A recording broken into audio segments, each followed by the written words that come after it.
mercado. Los objetivos para el encuentro de hoy son conocer los diferentes tipos de mercados y economías, el tipo de economía presente en diferentes regiones y caracterizar la oferta y la demanda de alimentos y sus sustitutos o complementos. En la unidad anterior estuvimos viendo los conceptos de la macro y la microeconomía. En la unidad que vamos a ver hoy vamos a continuar con los conceptos de la microeconomía. Para hacer un resumen y traer los contenidos que estuvimos viendo, vamos a comenzar por el concepto de economía de mercado, qué es el mercado, para luego poder ingresar y traer los conceptos de los agentes de mercado, quiénes van a estar interactuando dentro del mercado, quiénes van a tomar las decisiones, para así de esta manera poder llegar a la conceptualización de oferta y demanda, que vamos a profundizar un poquito más adelante. Bien, para comenzar, podemos preguntarnos qué es el mercado. El mercado se puede pensar como un espacio físico, o un espacio virtual, o un espacio simbólico en el que se dan las fuerzas de la oferta y la demanda. ¿Qué es la oferta y la demanda? A simples palabras, es la venta y la compra de algún bien o un servicio. Estuvimos viendo qué son los bienes, qué son los servicios, cuáles son las necesidades. Los bienes y los servicios van a responder a ciertas demandas. Esas demandas van a tener que ver con las necesidades. Pueden ser necesidades de primer orden, necesidades secundarias, terciarias. En función del tipo de necesidades, se va a ir dando esta transacción de la oferta y la demanda dentro de un determinado mercado. Podemos pensar acá, las fotos, por ejemplo, nos muestran el Mercado Central de Buenos Aires, que es un espacio físico donde se transaccionan alimentos al por mayor. Acá podemos ver que aparece un nuevo concepto que puede ser en relación a qué tipo de consumidor va a comprar estos alimentos. Por ejemplo, en el Mercado Central de Buenos Aires no son consumidores finales los que compran, es decir, que la demanda, aquellas personas que están comprando no están conformadas por consumidores finales, sino más bien por proveedores, ¿sí? Bueno, eso es un ítem para contemplar y considerar cómo se dan estas transacciones. Aquí arriba, al Mercado Central, vemos una feria, puede ser una feria acá, de alimentos, de otros productos, ¿sí? También está constituido por un espacio físico. Acá sí vamos a encontrar los consumidores finales comprando y los oferentes pueden ser, en el caso de la feria, productores locales y demás. Acá debajo vemos también otra feria de alimentos, de frutas y verduras. Y acá, a la izquierda, debajo, vemos a Mercado Libre. ¿Qué sería esto? Esto, si bien no es un espacio físico, es un espacio virtual, digital, donde operan las transacciones de la oferta y la demanda. Esto es para que contemplemos que el mercado no necesariamente tiene que ser un espacio físico, sino que el mercado se constituye desde un lugar más bien simbólico donde se dan las transacciones económicas para tener que ver con el intercambio de la oferta y la demanda. Si pensamos que hay alguien que vende, es decir, el oferente, y alguien que compra, el demandante, va a entrar en juego en esa transacción el precio de tanto de bienes o de servicios. Bien, bueno, un poco en síntesis, lo que estuve mencionando recién, el mercado es un espacio donde confluyen la oferta y la demanda para obtener determinado bien o servicio. En este espacio se van a dar las actividades económicas de intercambio y se va a acordar un determinado precio. Después vamos a ver más adelante cómo se van a conformar estos precios. Y dentro del mercado se van a dar una especie de toma de decisiones, tanto por parte de los oferentes como de los demandantes, que van a determinar estas decisiones en gran o en menor medida el precio. Vamos a ver también más adelante cuáles son estas decisiones. Y el producto, el mercado, como te decía el último ítem, es producto de una combinación de factores tanto macro como microeconómicos. ¿Sí? Ahora vamos a ver también, porque cuando se acuerdan que en la clase anterior estuvimos mencionando que la microeconomía es la dimensión de la economía, de la ciencia económica, que se encarga de estudiar el juego de la oferta y la demanda dentro de los mercados. Si bien la microeconomía se encarga de estudiar, y cuando pensamos que la microeconomía estudia las estrategias y las decisiones que se dan dentro de las familias o a nivel individual, estas van a estar influenciadas por factores más bien externos y de contexto. Y recordemos que a los factores más complejos de contexto lo estudia la macroeconomía. Por ejemplo, si me aumentaron el sueldo, esto va a depender de factores que van a tener que ver con la macroeconomía. Si aumentaron los precios, también van a tener que ver con factores de la macroeconomía. Y en el caso, en el peor de los casos, que ella esté desempleada, también van a repercutir en las decisiones que yo voy a tomar en la microeconomía, pero que van a tener que ver con los factores macroeconómicos. Bien, perfecto.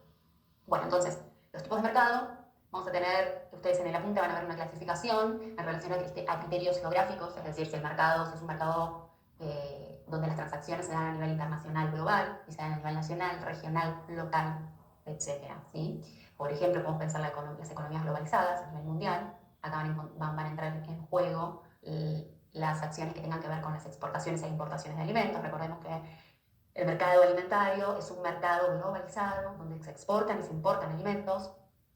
Cuando hablamos de las economías regionales, vamos a encontrar mercados regionalizados y también aquellos mercados a nivel local. Por ejemplo, las economías de los pequeños productores pueden estar relacionadas con los mercados regionales o mercados más bien locales, más bien localizados en un determinado espacio, ¿sí? Que esto lo llamamos circuitos cortos de comercialización, que lo vamos a ver más adelante, pero bueno, ya podemos dejar acá un par de ítems para que lo vayan anotando y después seguimos desplegando a lo largo de la cursada. Entonces, criterio geográfico, según cómo esté localizado el mercado, qué tipo de transacciones se den a nivel geográfico, en relación a la competencia establecida. Acá vamos a trabajar dos conceptos, que es la competencia perfecta y la imperfecta, tipos de recursos, es decir, qué tipos de materia se utilizan dentro de estos mercados, si son materias primas, si son materias intermedias o productos finales. El tipo de cliente, como les decía recién, si es consumidor final, mayorista. Y en función del ofrecido, mercado de bienes o productos, si tienen que ver con un servicio o el consumo de algún bien. Bueno, para clasificar el funcionamiento de los mercados, vamos a encontrar características de los mercados. El grado de concentración. ¿Qué quiere decir el grado de concentración? Acá nos vamos a mirar y le vamos a poner la lupa a los oferentes. Oferentes son quienes venden. Es decir, si estamos en un mercado donde hay pocas empresas que ofrecen ese bien o ese servicio, vamos a decir que está concentrado. Por ejemplo, podemos pensar, ya ir pensando en el mercado alimentario.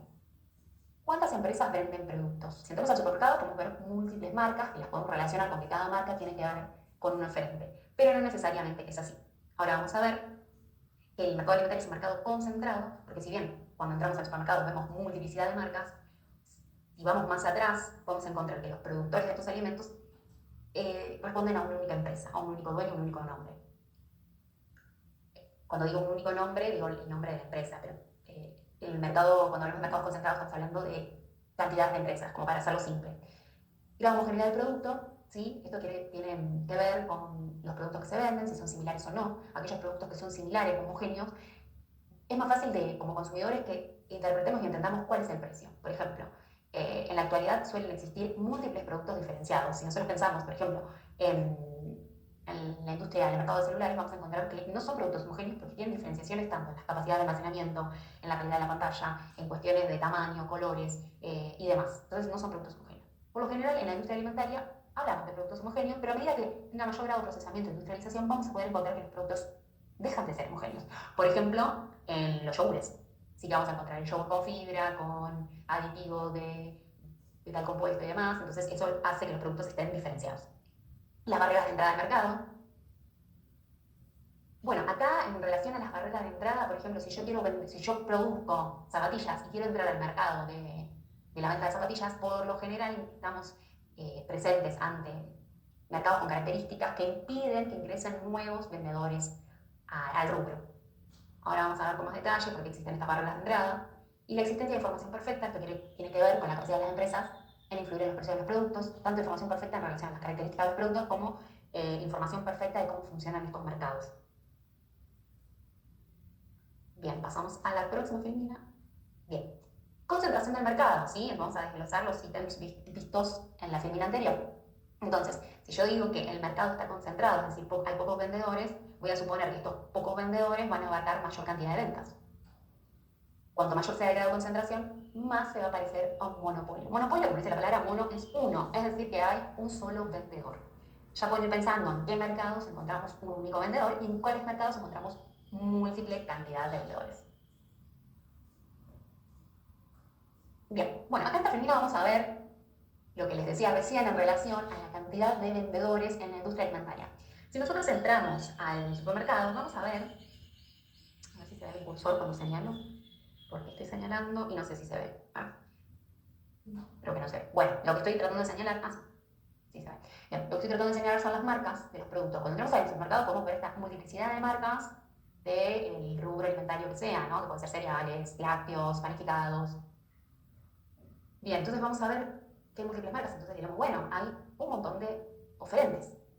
Pero si nos vamos al centro de la imagen, vamos a ver que los grandes concentradores de estos productos son unas poquitas marcas. Podemos contarlas, son 2, 4, 6, 8, 10. Ustedes pueden decir 10, puede ser que sea mucho, puede ser que sea poco. Pero 10 empresas que concentran el mercado alimentario a nivel mundial. No es uno, entonces no es un monopolio, pero no son múltiples empresas, no son miles de millones de empresas, como pensar en los miles de millones de habitantes a nivel mundial, en relación a 10 empresas que concentran el mercado. Entonces esto lo vamos a llamar oligopolio, porque son algunas empresas las que concentran en el mercado. Acá, bueno, no solo el mercado alimentario, sino también el mercado industrial, ¿sí? En la industria de productos. Porque también podemos encontrar elementos de higiene personal, por ejemplo. En el caso de Unilever, Johnson Johnson tiene algunos elementos, P&G. Bien, y esta femina viene un poco a complementar a la femina anterior, pero esto está enfocado precisamente a la industria alimentaria. El título dice los dueños de la comida, facturación concentrada. ¿Sí? ¿Qué quiere decir esto? Que el mercado está alimentario. Bueno, es una alegoría a que el mercado se concentre y las ganancias la tienen unos pocos dueños de empresas. Entonces, vemos en la Argentina el mercado alimentario está concentrado en un puñado de empresas produce y comercia el 80% de los alimentos que llegan a las mesas de los argentinos. ¿Sí? Entonces, el 80% del mercado está concentrado, es decir, que el 80% del mercado está concentrado, es decir, que hay muy poquitas empresas que venden el 80% del mercado. El 20% restante le va a corresponder a las pequeñas empresas que se van a distribuir entre ellas el resto del mercado. Entonces, acá vemos, por ejemplo, el grupo Los Balcanes, Ledesma, Luque, concentran el 50% del mercado del azúcar, establecimiento de las Marías, el 42% de la yerba, Bagley, el 35% de las galletitas, PepsiCo, ¿sí? Coca-Cola, Sprite, el 98% del mercado es casi monopólico. Danone, el 85%, Mastelone, el 70 y pico por ciento, y en el caso de los aceites, Bunge, ¿sí? Bueno, un poco entonces nos da un poco la idea, estos números, se pueden hablar indicadores. Indicadores es un numerito que nos va a venir a mostrar cuestiones más bien complejas. Entonces, estos números, estos porcentajes nos muestran situaciones que nos dan el dato en relación a la concentración del mercado de alimentos. Bien, pasamos a la próxima. Anda un poco lento el cursor. A ver qué está pasando. Bueno. Estamos con un problema técnico. Aguarden un segundo.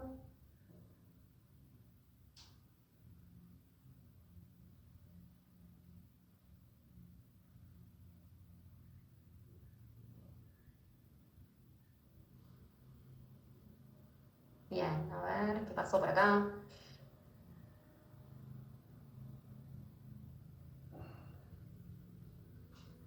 Bien.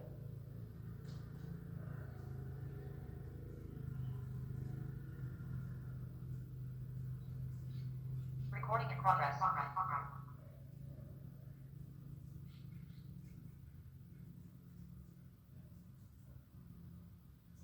Bueno, voy a dejar la presentación.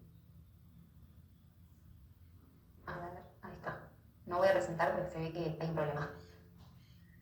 Me había quedado en esta. Ahí va, vamos, continuamos. Bueno, entonces habíamos quedado en una caracterización de los mercados concentrados de la industria alimentaria. Bien, entonces los tipos de mercado, vamos a encontrar que hay mercados que están relacionados a la competencia perfecta y la competencia imperfecta. La competencia perfecta, dentro de la competencia imperfecta vamos a encontrar los mercados de competencia monopolística, el monopolio y el oligopolio. Entonces, dentro de los mercados de competencia perfecta, ¿sí? Ahora vamos a ver las características acá. Mercado de competencia perfectas. ¿Recuerdan los ítems que vimos recién? Grado de concentración, grado de homogeneidad del producto, las barreras de entrada, mercado transparente, que haya información transparente. Los mercados perfectos van a responder a estas características. Es decir, que el grado de concentración no va a haber concentración de vendedores. Es decir, el mercado va a estar atomizado, va a estar bien distribuido. ¿Qué implica que haya muchos vendedores? Es una buena pregunta. ¿Qué implica? Implica que no haya 1, 2 o 10 personas que acuerden los precios de los alimentos. Es decir, cuando hay mayor competencia, hay menor riesgo, ¿sí? Hay menor riesgo, no es que no haya riesgo, hay menor riesgo de que haya pocos vendedores que acuerden a conveniencia propia los precios, ¿sí? Porque si yo vendo tomates y tengo 30 vendedores al lado que venden tomates, yo no puedo aumentar el precio del tomate según mi conveniencia para ganar beneficios, ¿sí? Voy a tener que ver en función a mis gastos, cubrir los gastos y obtener ganancia, por supuesto, pero no puede ser excedida en relación al precio de los tomates de los demás vendedores porque claramente no me van a comprar. ¿Qué pasa? Si soy yo la única vendedora de tomate, claramente puede ser que yo pueda aumentar el precio sin tener ningún tipo de competencia al lado. Es por eso la importancia de que cuando esté menos concentrado es un mercado más justo. El grado de homogeneidad del producto, si el producto es homogéneo, los vendedores pueden tener una información más certera, más clara de qué se me está vendiendo y que ese precio que se le puso al producto al bien o al servicio corresponde a lo que se me está vendiendo. Cuando empiezan a aparecer los grados de diferenciación de los productos, hay ¿cierto?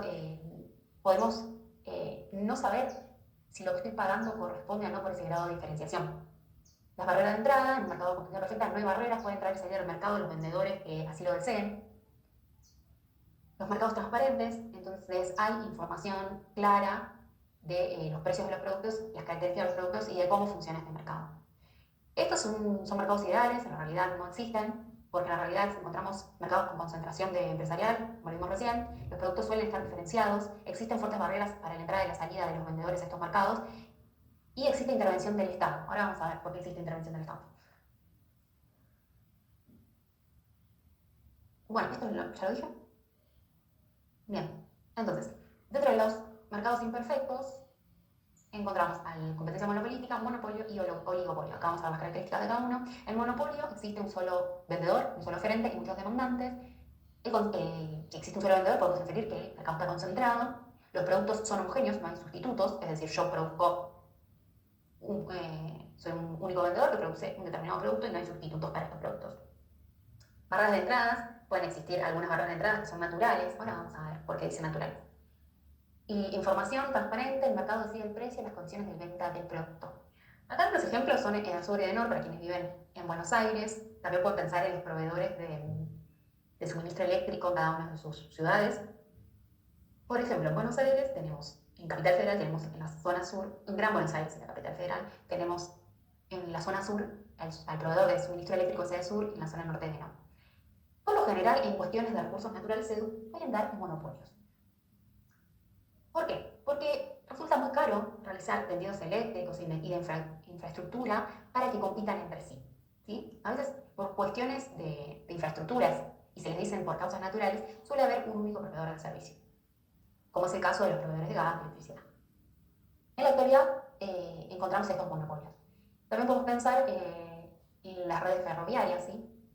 No hay dos tendidos ferroviarios que hagan el mismo exacto recorrido para que compitan entre sí por los precios, porque esto resulta muy caro llevarlo a estas condiciones. En estos casos suele haber monopolio. Algunas bibliografías dicen que, por ejemplo, Apple y Microsoft son monopolios porque los sistemas operativos son exclusivos y específicos y no pueden competir entre sí. Hay otros que dicen que esto es competencia monopolística. Ahora vamos a ver qué es la competencia monopolística. Sí, es bastante parecido al monopolio, donde suele haber muchos oferentes y muchos demandantes, ¿sí? Puede ser muchos o pocos. El grado de concentración es que suele haber muchos oferentes o pocos oferentes.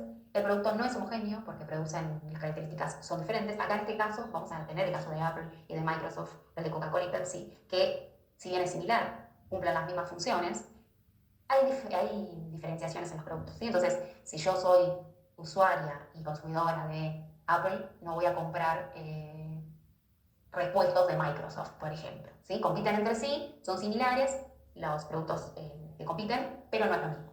Bueno, existen barreras de entrada, no hay información transparente. El oligopolio es el ejemplo que daba recién de la industria alimentaria. Existen muchos vendedores y existen pocos vendedores y muchos demandantes, es decir, muchos demandantes y pocos oferentes. El número reducido de oferentes implica que haya una marca líder, una empresa líder. Puede ser que acá el riesgo de cartelería lo que quiere decir es que acuerden los precios entre sí, es decir, si la marca de yogur tal quiere aumentar los precios, le puede decir a sus competidores, que son 4 más, aumentemos todos los precios.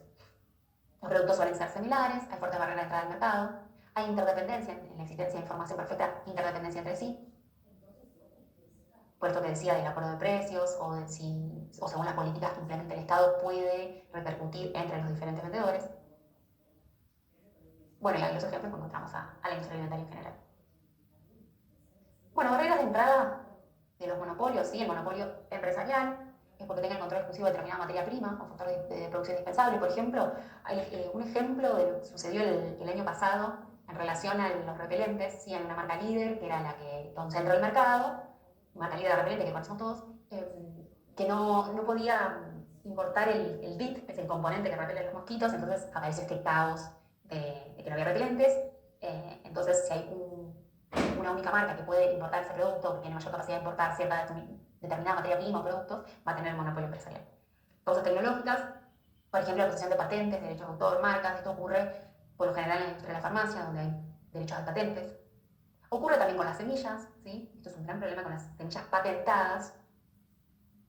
monopolio estatal, ¿sí? Existe un control estatal de la oferta de determinados servicios. Esto es lo que les decía en relación a las redes de suministro eléctrico o de gas. Monopolios naturales, bueno, por cuestiones de estructura, como en el caso de las redes ferroviarias. Bien, hasta acá, mercados. En el apunte tiene bastante más detallado y en profundidad las características de cada uno de los mercados. Ahora vamos a pasar a sistemas económicos. Es decir, cómo funcionan. ¿Por qué vemos sistemas económicos? Porque queremos saber de qué manera funcionan estos mercados, ¿sí? ¿Por qué hay barreras de entrada?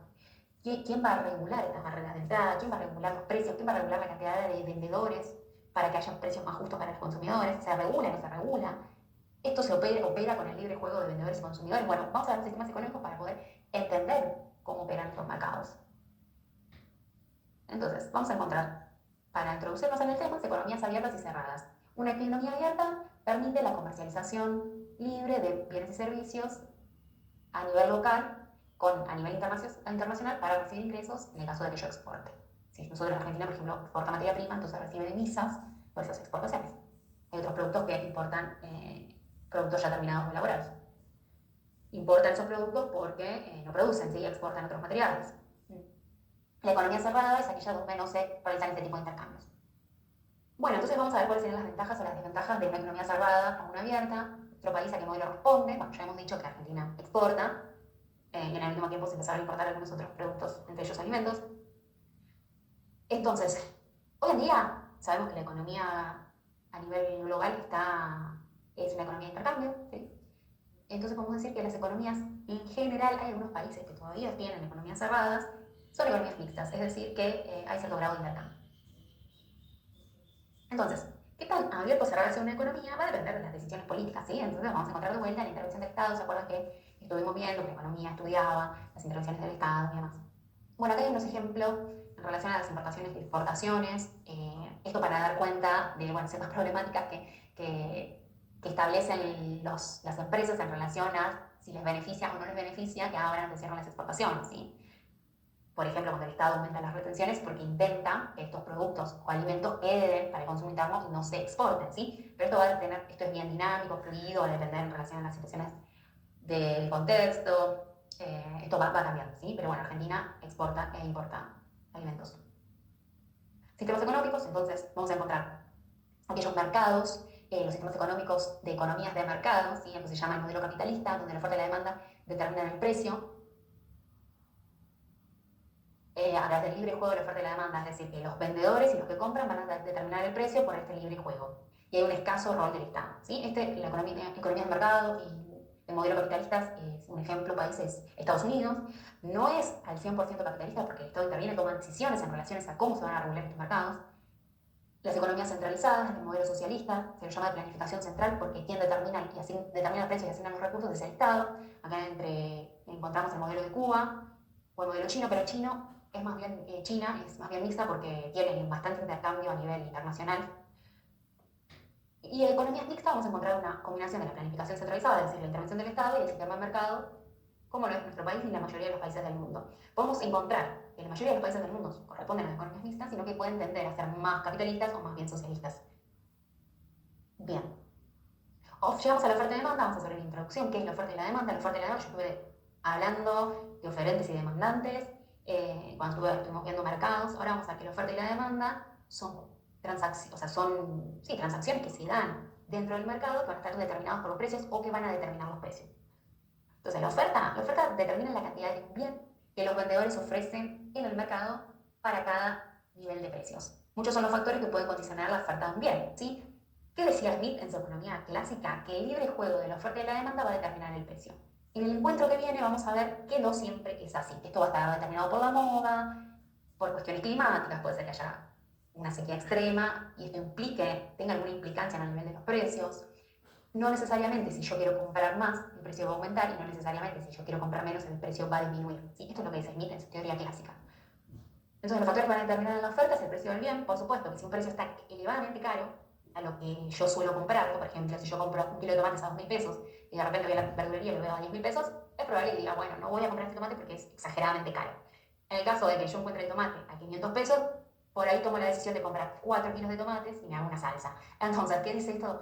¿Qué dice este ítem del precio del bien? Que si el precio de venta aumenta, suele haber una tendencia a que baje la demanda, si el precio de bien disminuye, suele haber una tendencia a que la demanda aumenta. Digo suelo porque esto es relativo, porque va a depender de otras cuestiones. Por ejemplo, el precio de los demás bienes. En el caso de yo quiero ir a la verdulería a comprar zapallitos verdes y el kilo me sale 10.000 pesos, voy a decir, no, esto está extremadamente caro y encuentro que el zucchini está a 2.000, es probable que yo compre zucchinis y no zapallitos. Doy esta relación porque son dos verduras eh, similares en características, cuestiones más bien organolépticas y a nivel nutricional son muy similares. Costo de los factores de producción, si para producir, sí, me aumentó el costo de la tierra para producir tomates y zucchinis y zapallitos, y los insumos de producción aumentaron, seguramente aumentan los precios. La tecnología, si yo incorporo la producción de zapallitos y tomates, tecnología avanzada, voy a producir mayor cantidad en menos tiempo y eso va a hacer que se abaraten los costos y por tanto el precio final. La demanda es la cantidad de un determinado bien o servicio que los compradores desean comprar a determinado precio. Entonces, al igual que la oferta, los factores que van a intervenir en la demanda, se perciben bien, es lo mismo si el ejemplo del zapallito de tomate, pero visto del lado del comprador, los ingresos, si aumentan mis ingresos, es probable que yo tome otras decisiones en relación a los productos, aquellos alimentos o bienes y servicios que yo consuma. Es decir, si aumentan mis ingresos y yo viajo en colectivo todos los días, pero a la hora que yo viajo el colectivo va lleno y el tránsito está atascado, si yo tengo un aumento de mis ingresos, es probable que diga, bueno, me conviene llenar el auto de combustible o pagar un taxi, ¿sí? Eso sería que los bienes inferiores de menor uso, si me aumenta el ingreso, va a bajar mi demanda y va a aumentar mi demanda de aquellos bienes más bien de rango superior. El precio de otros bienes, los precios sustitutos, ¿sí? Es el mismo ejemplo del zapallito y el zucchini, pero visto del lado del comprador y los gustos de los consumidores. ¿Sí? Si hay productos que se ponen de moda o productos de estacionalidad, por ejemplo, puedo consumir mayor cantidad de paraguas y de pilotos cuando llueve, en periodo de lluvia se venden más pilotos o compramos más paraguas, o puede ser el helado en el verano. Bien, entonces vamos a ver que en función a estas lógicas y según lo que dice Smith en su teoría de la oferta y la demanda, el precio de un bien o servicio aumenta, si aumenta el precio de un bien o servicio, aumenta la oferta. Si aumenta el precio de un bien o servicio, disminuye la demanda, voy a comprar menos. Si el precio de un bien o servicio disminuye, voy a vender menos. Si disminuye el precio de un bien o servicio, va a aumentar la demanda, voy a querer comprar más. Esta es la teoría y acá, en función a esta dinámica, se va a formar el precio de equilibrio. Y Smith dice que cuando se dan estas dos fuerzas en relación a la oferta y la demanda, se llega al mercado de equilibrio. Esta es la teoría de Smith, pero para esta teoría no influyen otros factores como los que vimos recién. Solo influye el libre juego de la oferta, de la demanda y el precio sin tener en cuenta otras variables como productos sustitutos, la moda, la estacionalidad, la tecnología y demás. Vamos a ver qué pasa con estos precios, que no siempre sucede esto lo que dice este cuadro. Vamos a ver qué pasa cuando se involucran los demás factores, eso lo vamos a ver en el encuentro próximo. Bien, bueno, hasta aquí hemos llegado. Vamos a detener la presentación. Bueno, nos vemos en el próximo encuentro para continuar con los conceptos de oferta y demanda.